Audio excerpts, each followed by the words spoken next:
Hi YouTube, this is Andy from All Things Mini.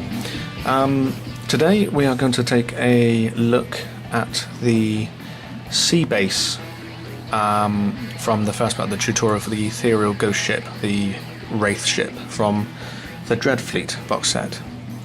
So let's get underway. This time I've decided to speed up the video, as you don't want to hear me prattling on all the time and have to sit in front of your computer watching just somebody painting aimlessly. So first of all, a word on the base coat for the actual sea. Now here it looks quite black, mainly due to the light, and it was actually made from Vallejo's game colour Stormy Blue, with around about 2 drops of blue ink to give it again that slight shine and a deeper, richer colour, with 1 to 2 drops of Vallejo black ink. Water that down with a couple of drops of either water or water and flow aid, spray that on and let that dry. And then, as you can see, I am using a turquoise and stormy blue mix just to highlight the crests of the waves and to start to bring out different colours of variations and blends of the sea. As you can imagine, we are far from the days when sea was just coloured blue.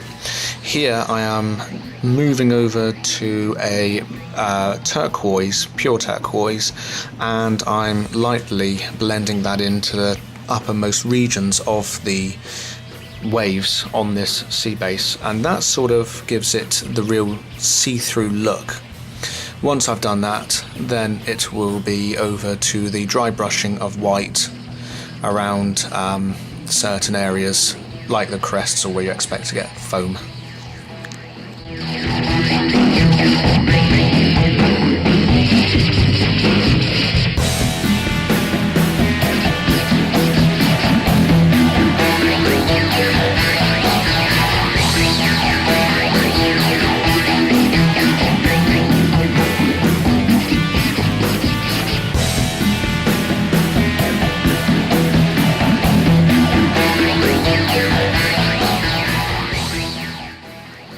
Right, now that we've finished the raised edges with the dry brushing from the dark blue, then we used, of course, the mixture of the stormy blue, wherever that's gone, somewhere around here, and turquoise. It gives it a sort of slightly see-through effect. Now what we've got to do is take a small dry brush with white and dry brush the crests of the waves.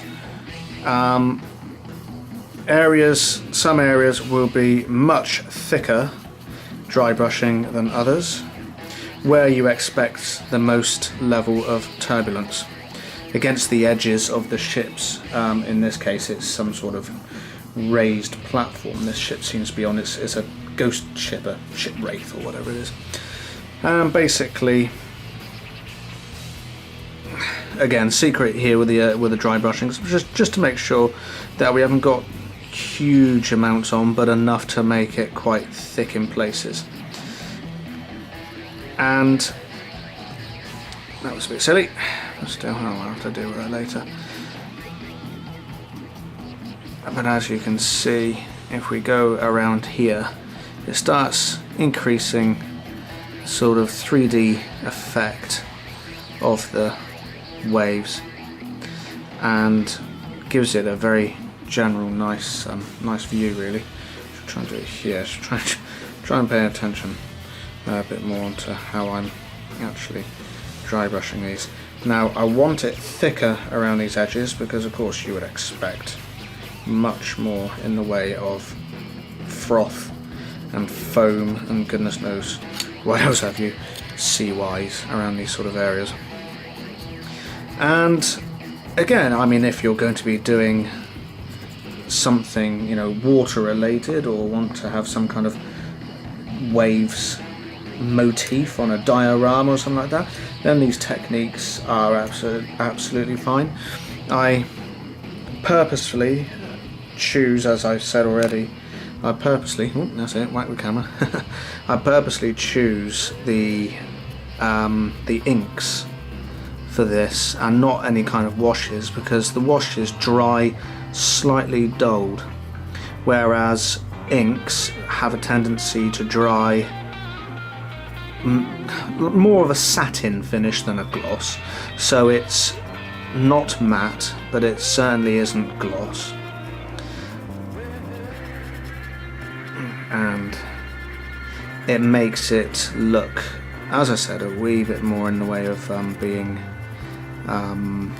three-dimensional, wave-like. I mean, you know, the areas that, of course, the main aspect of the turquoise is to make it look slightly see-through, really. And really, that's about it. Maybe a bit more of a patch on there. Of course, if you need inspiration, where better than to look actually at the sea? If you live near the sea, if you're lucky enough to live near the sea, then that's fantastic. If you don't, then the internet will always do well. If not books, old-fashioned books, good grief, who could ever think about looking at them? But yes, you've got books and photos taken by various individuals and stuff. There we go. I think that's going to be about that one. And so, apart from there's what looks like to be a little bit of a ship's mast right there, which I'll do as maybe a murky brown, and the same for that little bit there. It is all but finished. From life's most dreary days, and yet you would not have me, was such a high price paid. If ever I'd wished to rest beneath your shade, I'm certain that I should have never